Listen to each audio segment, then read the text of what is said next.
get killed for speaking on his claim. PY demon, he don't give a fuck about what you saying. I be the reason that these niggas life come to an end. Wreck that Billy at 16, I found out. What's up, gang? Today we about to react to the biggest case cracked. Hold on.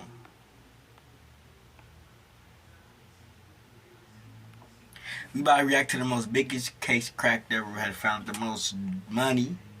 Thinking that he was doing drugs and all this type of stuff. But they found over 200 million. Over 200 million in his house in the basement. So, I react to it. Verdad, video que La fortuna era de $205 millones. 2 noches y días enteros se pasaron estos funcionarios juntando el dinero. It's in a cartel. This is the story of how the largest cash bust in the history of the war on drugs didn't actually involve any drugs being recovered at all. La llamada Operación Dragón, sucedida en el 2007, implicó al empresario chino-mexicano Li Yegon. ¿Copela o cuellos? It's the story of how a Chinese-Mexican businessman went from being celebrated by world leaders to being imprisoned in multiple countries. How Las Vegas casinos used to help cartels launder hundreds of millions of dollars, and of how the drugs we take actually get made. Some stories of the war on drugs are violent, some are tragic, and some are just plain weird. This is the story of Li Yegon.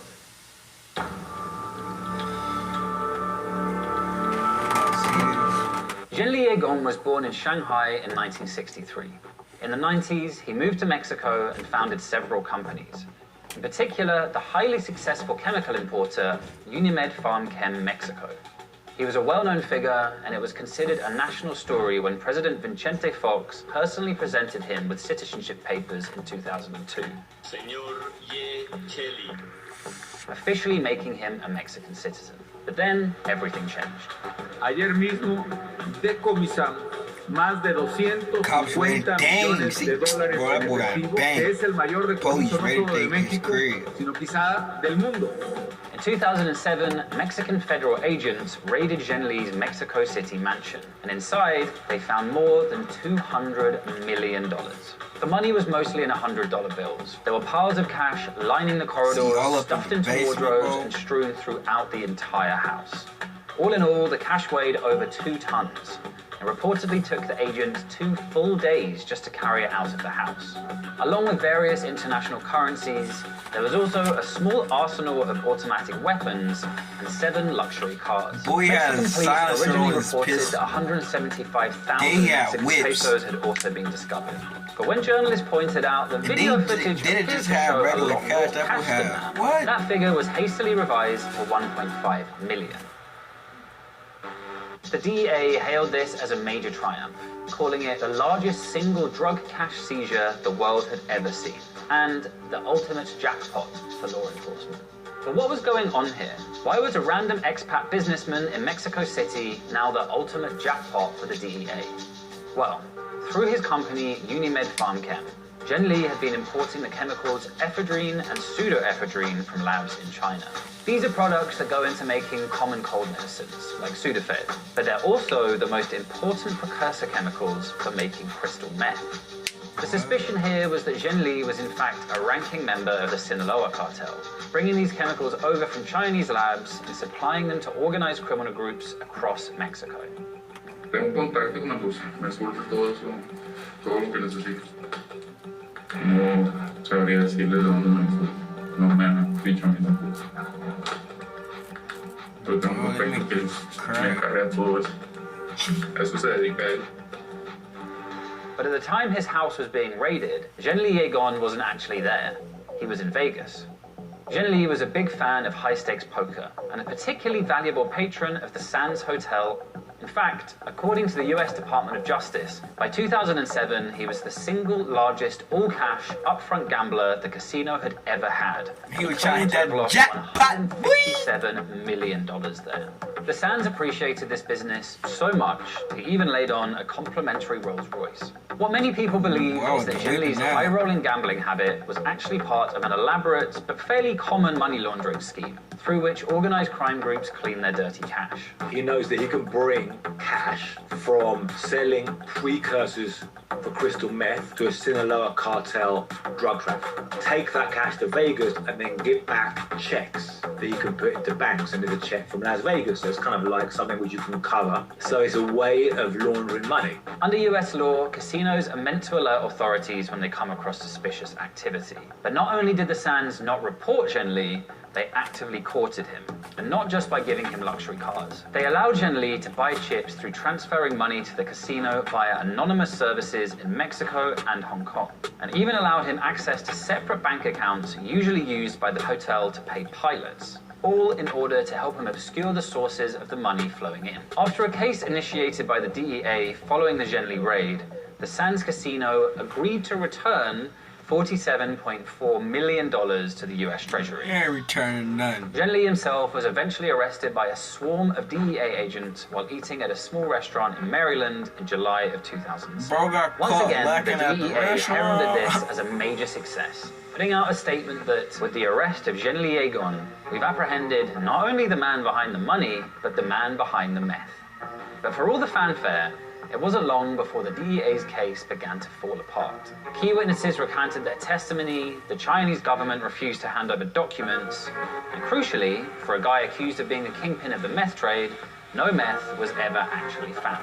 Though precursor chemicals were discovered in Unimed PharmChem's warehouse, these could have been part of the company's legitimate business, and there were issues with how Mexican investigators had handled the samples. A federal judge eventually dismissed the US case against Jin Lee in August of 2009, but he remained in jail while trying to fight extradition to Mexico, where he was obviously also wanted.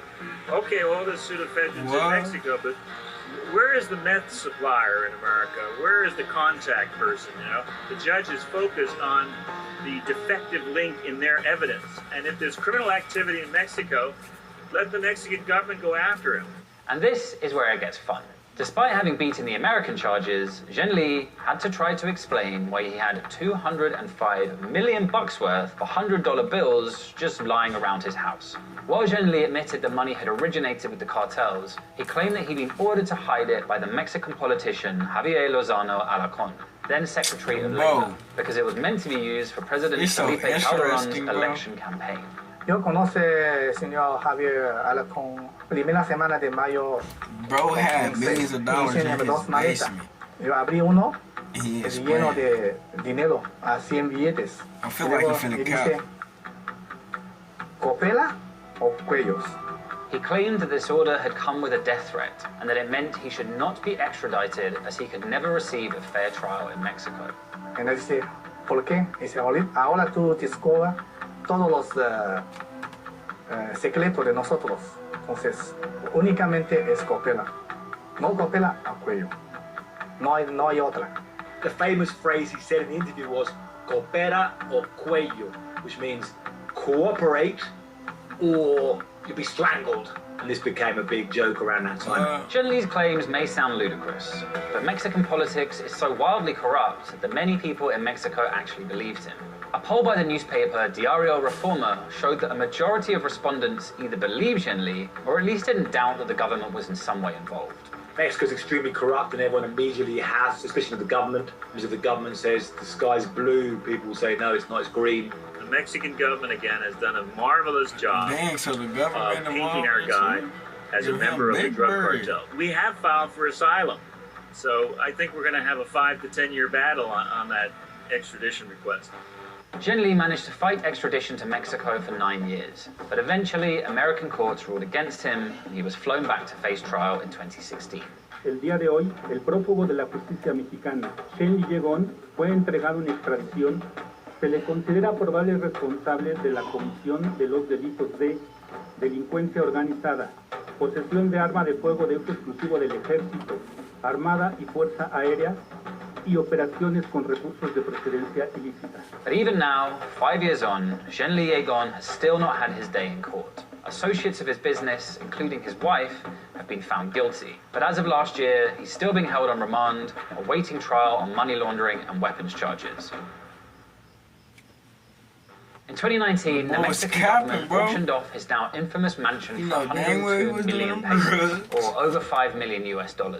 The case of Zhenli Yegon is really emblematic about the money laundering and the way that money moves in the drug trade. In the United States, some meth user spending $50 on a bag of meth, and then say $30 of it going south over the border, while $20 is kept by a local dealer, $10 of that staying in Mexico being used to bribe police, to pay hitmen, $10 going over to China being used to buy the precursors for crystal meth. So you see the money going through all these directions, and it becomes like all money is dirty money. To this day, no methamphetamine has actually been recovered or conclusively linked to his operations. Like the war on drugs itself, the story of Zhenli Yegon is a story of globalization. A Chinese businessman who became a Mexican citizen, allegedly working with cartels to flood the US with drugs, all while laundering money through Las Vegas casinos and accusing Mexican politicians of high-level corruption. He's not the first, and certainly not the most violent person thought to have made millions of dollars through the illicit drug trade, but he definitely won't be the last. As long as the war on drugs continues, these global pipelines of money will just keep on growing. We'd like to congratulate drugs for winning the war on drugs.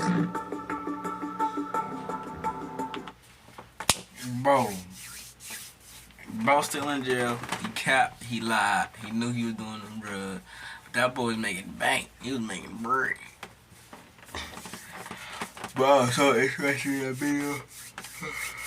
I'm tired, bro. That's so interesting. But I want to know if they're going to make a part 2, because I want to know what is going to happen. Is he going to get out of jail or not? But make sure you like, comment, and subscribe. Follow me on Instagram, you feel me? And yeah, make sure you leave the video a big thumbs up. I'm up out of here. Got another one coming for y'all soon. So, peace.